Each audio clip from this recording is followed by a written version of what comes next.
কিশোরগঞ্জের মিঠামইন উপজেলার নবম শ্রেণীর শিক্ষার্থী কুহিনুরকে ঘিরে আলোচিত হত্যাকাণ্ডে পুরো উপজেলা জুড়ে শোক, ক্ষোভ ও উদ্বেগ বিরাজ করছে।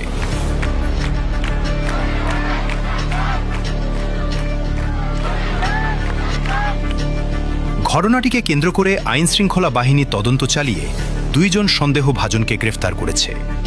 মামলার তদন্ত অব্যাহত রয়েছে। তদন্ত সংশ্লিষ্ট সূত্রে জানা গেছে, কুহিনুরকে নৌকায় ঘুরতে যাওয়ার কথা বলে নিয়ে যাওয়া হয়।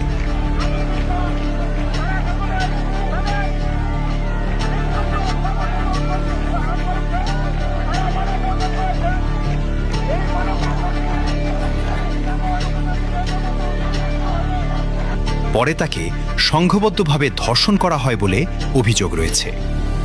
গ্রেফতার হওয়া এক সন্দেহভাজনের জবানবন্দির বরাত দিয়ে জানা গেছে, এক পর্যায়ে কুহিনুর অচেতন হয়ে পড়লে তার হাত পা বেঁধে নদীতে ফেলে দেওয়া হয় বলে দাবি করা হয়েছে। তবে এসব তথ্য তদন্তাধীন এবং আদালতের বিচারিক প্রক্রিয়া শেষে অভিযোগগুলোর সত্যতা নির্ধারিত হবে। এ ঘটনায় মিঠামইন জুড়ে তীব্র প্রতিক্রিয়া সৃষ্টি হয়েছে। উপজেলার বিভিন্ন স্কুল, কলেজ ও শিক্ষা প্রতিষ্ঠানের শিক্ষার্থীরা প্রতিবাদ মিছিল, মানববন্ধন ও বিক্ষোভ কর্মসূচি পালন করছেন।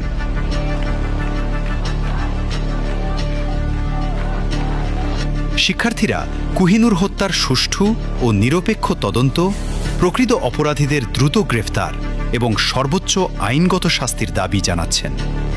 বিভিন্ন সামাজিক, সাংস্কৃতিক ও স্বেচ্ছাসেবী সংগঠনও তাদের সঙ্গে সংহতি প্রকাশ করেছে।